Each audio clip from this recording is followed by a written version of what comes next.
इस वीडियो में हम विस्तार से देखेंगे कि यह लो कार्ब हाई फैट वाला आहार यानी LCHF आहार क्या होता है, इसके पीछे का विज्ञान, यह आहार किन स्वास्थ्य स्थितियों के लिए सबसे अच्छा है, इस डाइट में क्या लेना है और क्या नहीं लेना है।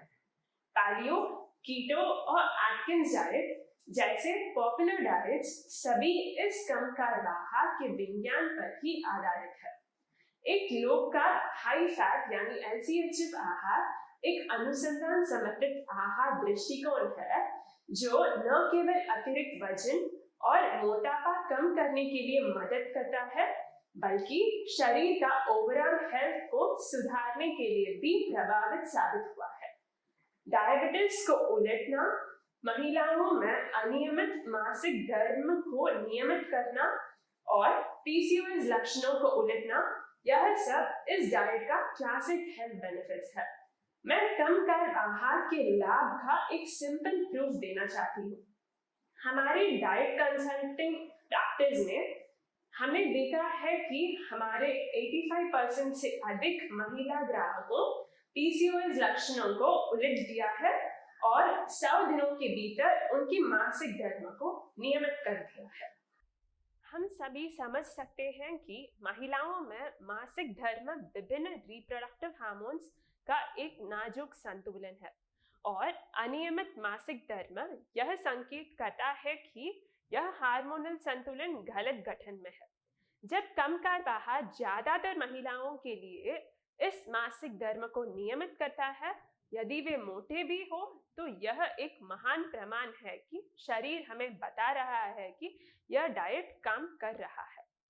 वास्तव में हमारे 90% मोटापे ग्राहकों ने हमारे 100 डेज डाइट मॉनिटरिंग प्रोग्राम के माध्यम से बहुत स्वस्थ तरीके से 10 kgs घटाए हैं और बहुत ऊर्जावान भी महसूस करते हैं।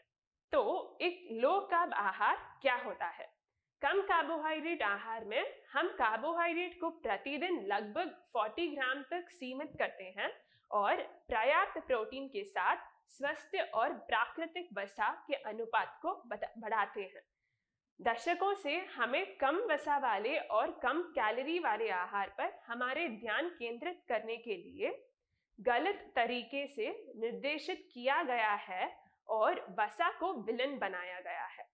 वसा की वजह से हमें गलत से अच्छा प्रोटीन स्रोतों जैसे चिकन, अंडा, पनीर आदि को कम करने की सलाह दी गई।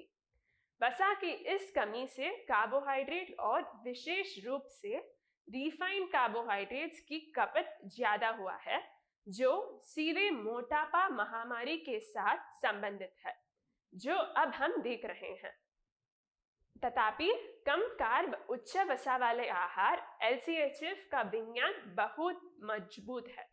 हम संक्षेप में LCHF आहार के विज्ञान की व्याख्या करेंगे। अतिरिक्त कार्बोहाइड्रेट रक्त में अतिरिक्त इंसुलिन हार्मोन के साथ स्पष्ट रूप से जुड़ा हुआ है। अतिरिक्त इंसुलिन जो एक फैट स्टोरिंग हार्मोन है, यही प्रमुख कारण है जिससे लोग अतिरिक्त वजन डालते हैं। यह फैट स्टोरिंग इंसुलिन हार्मोन मोटापे का कारण का समय के साथ इंसुलिन रेसिस्टेंस नामक एक स्थिति के लिए आता है जो टाइप 2 डायबिटीज और महिलाओं में PCOS और अनियमित मासिक धर्म का प्राथमिक कारण है। बदले में मोटापा और डायबिटीज के कारण हाई BP, हार्ट कंडीशंस और कैंसर जैसे जीवन शैली अधिकांश विकारों हो सकता है। एहसास करने के लिए एक महत्वपूर्ण बात यह है कि इन सभी जीवन शैली विकार मूल में हार्मोनल डिसऑर्डर्स है, विशेष रूप से हार्मोन जैसे इंसुलिन, लेप्टिन, ग्रेलिन आदि। जब हम चीनी और अनाज और अन्य रिफाइंड कार्बोहाइड्रेट्स को नहीं लेते हैं तो रक्त शर्करा का स्तर स्थिर हो जाता है और यह वसा रखा के इंसुलिन के स्तर को कम करता है। यह न केवल वजन बढ़ाने के लिए मदद करता है बल्कि डायबिटीज रिवर्सल में और महिलाओं में हार्मोनल बैलेंस को बहाल करने में और PCOS लक्षणों को उलटने में भी मदद करता है। कृपया याद रखें कि यह कम कार्ब आहार एक फैट डाइट नहीं है। हमारा शरीर लाखों वर्षों से प्राथमिक भोजन के रूप में वसा, विशेष रूप में पशु वसा का उपयोग करता है। तथापि अत्यधिक कार्बोहाइड्रेट उपयोग के कारण हमारा वर्तमान जीवन शैली में हमारे अपने शरीर को पूरी तरह से ग्लूकोज जलाने वाली मशीन बना दिया है। कम कार्ब आहार को अपनाकर हम अपने शरीर को प्राथमिक ईंधन के रूप में वसा का उपयोग करने की याद दिला रहे हैं। यह शरीर को न्यूट्रिशनल कीटोसिस नामक एक चरण तक पहुंचाने में सक्षम करता है, जो एक स्वस्थ अवस्था है जहां शरीर वसा से कीटोन्स उत्पन्न करता है और ग्लूकोज से बजाय एनर्जी मेटाबॉलिज्म के लिए उनका उपयोग करता है। हमारे शरीर को एनर्जी मेटाबॉलिज्म के लिए ग्लूकोज और कीटोन्स दोनों का उपयोग करने के लिए डिजाइन किया गया है। कीटोन्स शरीर के लिए एक स्वच्छ ईंधन माना जाता है। सबसे महत्वपूर्ण बात यह है कि यह आहार यह सुनिश्चित करता है कि हमारा शरीर ग्लूकोज का उपयोग करने के लिए एक मेटाबॉलिक फ्लेक्सिबिलिटी को बनाया रखता है और जब ग्लूकोज नहीं होता है ऊर्जा के लिए वसा का उपयोग करता है। इस मेटाबॉलिक फ्लेक्सिबिलिटी का प्राप्त करके, जिसके लिए हमारे शरीर को डिजाइन किया गया है, एक स्वस्थ जीवन को बनाए रखने के लिए बहुत महत्वपूर्ण है। पलीटो में हम कम कार्बोहाइड्रेट आहार के विज्ञान का उपयोग करके एक यूनिक डाइटरी अप्रोच का पालन करते हैं। हमारे ट्रेन्ड डाइटिशियंस द्वारा दैनिक निगरानी के साथ साथ निर्देशित आंतरायिक उपवास यानी गाइडेड इंटरमिटेंट फास्टिंग के लाभों को बताने पर यह सुनिश्चित करेंगे कि हमारा ग्राहक इस मेटाबॉलिक फ्लेक्सिबिलिटी को आसानी से प्राप्त करें और अपने स्वास्थ्य लक्षणों को भी प्राप्त करें। न केवल मोटापा और मधुमेह के लिए बल्कि विभिन्न शोधों ने यह स्थापित किया है कि एक कम कार्ब आहार विभिन्न ऑटो इम्यून रोगों जैसे हाइपोथायरॉयडिज्म, सोरियासिस, अस्थमा, संधिशोथ आदि के लक्षणों को उलटने में मदद करता है। कम कार्ब यानी पैलियो या कीटो आहार भी इरिटेबल बाउल सिंड्रोम के लक्षणों को कम करने में मदद करता है, जैसे कि सूजन, गैस, दस्त, ऐंठन और दर्द।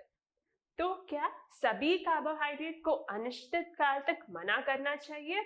आवश्यकता नहीं। हमारे 100 दिन के डाइट मॉनिटरिंग प्रोग्राम में एक बार आइडियल बॉडी वेट तक पहुंचने के बाद एक मेंटेनेंस आहार योजना तैयार की जाती है, जिसमें धीरे धीरे मोटे अनाज, ब्राउन राइस जैसे कुछ कॉम्प्लेक्स कार्बोहाइड्रेट्स एक बेहतर संतुलन वापस लाने के लिए इंट्रोड्यूस किया जाता है। बहुत लोगों और डाइटिशियंस बैलेंस्ड डाइट नामक शब्द पर पड़ा रहते हैं।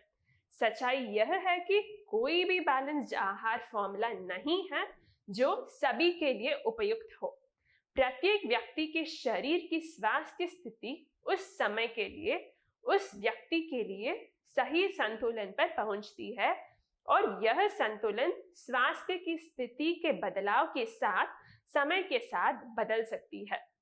उदाहरण के लिए, यदि कोई व्यक्ति मोटा हो तो शरीर के आइडियल वेट तक पहुंचने के लिए प्रतिदिन 40 to 60 ग्राम से कम कार्बोहाइड्रेट वाला भोजन बहुत मदद करेगा। मगर वह ही व्यक्ति एक बार जब वे आइडियल वेट तक पहुंच जाता है तो 150 to 200 ग्राम कार्बोहाइड्रेट वाला आहार लिया जा सकता है और व्यायाम और इंटरमिटेंट फास्टिंग के साथ वजन को मेंटेन कर सकते हैं। एक कम कार्बोहाइड्रेट आहार जिसमें स्वस्थ वसा होती है और प्रोटीन स्वाभाविक रूप से संतुष्ट होता है, यह अधिक खाने से रोकने में मदद करता है। इसके विपरीत जब लोग कम कैलोरी वाले, कम वसा वाले आहार का पालन करने की कोशिश करते हैं तो वे कभी भी पूर्ण महसूस नहीं करते हैं और लगातार भूख की भावना जीता है, जिससे चिड़चिड़ापन और निराशा होती है और उस आहार को जारी रखना बेहद मुश्किल हो जाता है। तो कम कार्बोहाइड्रेट वाले आहार में किन खाद्य पदार्थों की सिफारिश की जाती है?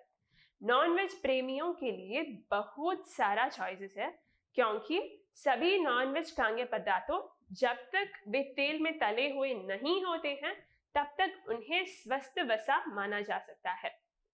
जमीन के ऊपर उगने वाली सभी सब्जियां जो कम स्टार्च वाली है, इस आहार के लिए उत्कृष्ट है। इसके अलावा वसा के स्वस्थ स्रोत जैसे पनीर, घी, नारियल, नट्स जैसे बादाम और अखरोट, तरबूज की बीज, सन बीज, चिया बीज और एवोकाडो जैसे फल आदि स्वस्थ वसा के उत्कृष्ट स्रोत हैं। जब हम आपको अनाज और आलू जैसी सब्जियां जिनमें कार्बोहाइड्रेट ज्यादा है खाने से मना करते हैं, आपको ऐसा लग सकता है कि मैं और क्या खा सकता हूँ। लगभग सैकड़ों व्यंजन हैं जो यह सुनिश्चित करने के लिए बनाए जा सकते हैं कि हमारे पास बहुत स्वादिष्ट भोजन है। याद रखें, वसा भोजन को स्वादिष्ट बनाती है। बस इसे स्पष्ट करने के लिए इस आहार में आप चावल और गेहूं जैसे अनाज, इडली, डोसा, रोटी, पराठा, पूरी, पोंगल, पोहा आदि से बने खाद्य पदार्थों नहीं लेंगे। सावधानी का एक मुख्य नोट यह है कि अधिकांश अन्य आहारों जैसे कम कैलोरी आहार हर कोई खुद का पालन कर सकता है, शायद दोस्तों से सुझाव लेने पर या नेट पे ब्राउज करने पर। जबकि वे लाभ नहीं देते, हो सकता है कि वे बहुत नुकसान भी न करें। मगर अगर आप कम कार्बोहाइड्रेट आहार का पालन करते हैं, ट्रेन्ड डाइटिशियन द्वारा उचित सलाह और निगरानी के साथ इसे करना बहुत महत्वपूर्ण है, वरना यह नुकसान पहुंचा सकता है। जबकि अधिकांश लोगों के लिए लो कार्ब डाइट मददगार होती है, इसे विशिष्ट स्वास्थ्य स्थितियों जैसे कि थायराइड या किडनी प्रोफाइल और लिपिड प्रोफाइल सहित अन्य ब्लड पैरामीटर्स के आधार पर ठीक से संरचित करने की आवश्यकता होती है। इसलिए कम कार्बोहाइड्रेट आहार का प्रयोग अपने दम पर नहीं किया जाना चाहिए और उचित देखभाल और मार्गदर्शन के तहत किया जाना चाहिए। धन्यवाद।